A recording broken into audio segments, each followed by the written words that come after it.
अस्सलाम वालेकुम। वालेकुम अस्सलाम। नए आए हो? जी, अभी 3 दिन हुए हैं इंतकाल हुए। कोई आपके घर वाले? ये बड़ा बेटा है और वो छोटा बेटा है। छोटा बेटा काफ़ी उदास है मेरे जाने की वजह से। अल्लाह इसको सब्र अता फरमाए। आमीन। आपके घर से कोई नहीं आता? शुरू में तो सब आते थे, अब पता नहीं क्या हुआ। क्यों नहीं आते? कुछ अरसे में पता चल जाएगा। चलो, आपसे मिलकर खुश हुई, फिर मिलते हैं। मुझे भी खुशी हुई।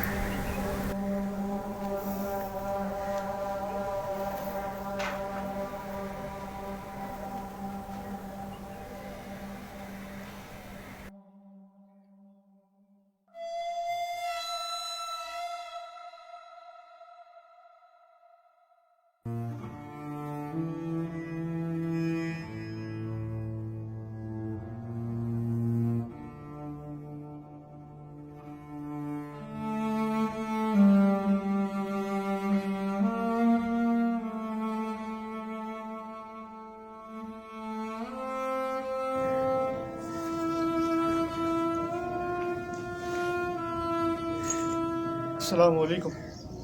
वालेकुम अस्सलाम। क्या बात है, परेशान लग रहे हो? हाँ, परेशान तो हूँ। बच्चे आज काफ़ी अरसे बाद आए, फिर पता नहीं कब आएंगे, वह इसीलिए परेशान हूँ। बाकी और कोई वजह नहीं है। आपके घर से कोई नहीं आया? वो सिर्फ ईद के दिन आते हैं। ऐसा क्यों? कुछ अरसे में पता चल जाएगा। चल, मैं चलता हूँ।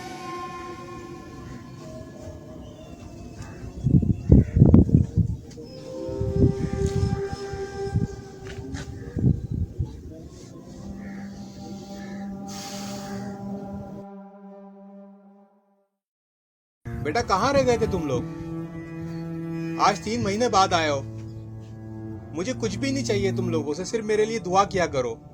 यहाँ नहीं आ सकते तो नहीं आओ, घर पे रह के दुआ कर लिया करो मेरे लिए। मुझे तुम्हारी दुआ की जरूरत है बेटा, मुझे और कुछ भी नहीं चाहिए। मेरे लिए दुआ किया करो, जितनी हो सके दुआ किया करो। तुम्हारी दुआएं मुझ तक पहुंचती हैं खाली। अगली बार कब आओगे? थोड़ी देर रुक तो जाते, थोड़ी देर रुक जाते।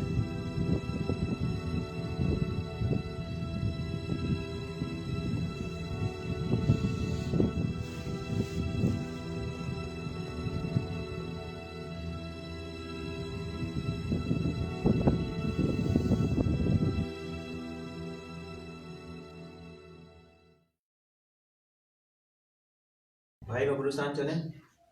यार आज तो बहुत रश हो रहा होगा, अपन कल चलते हैं। चलो फिर, मैं अपने दोस्तों के पास जा रहा हूँ। ठीक है।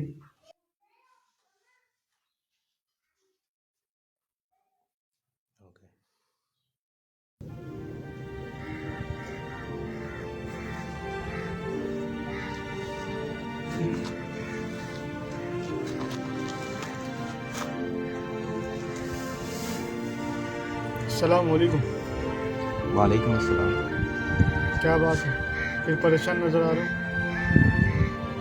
परेशान क्यों ना हो, आज ईद का दिन है और घर से कोई भी नहीं आया। सब मसरूफ हैं अपने अपने काम। आप ठीक कहते थे, मुझे अब समझ में आ चुका है सब आहिस्ता आहिस्ता। फिर आपके घर वाले क्यों नहीं आते? मैं समझ चुका। जी बिल्कुल, इसी का नाम दुनिया है। लोग आहिस्ता आहिस्ता सब भूल जाते हैं। ठीक कहा आपने। अल्लाह हमारे बच्चों को हिदायत दे, इसको हमारे लिए दुआ किया करें। आमीन।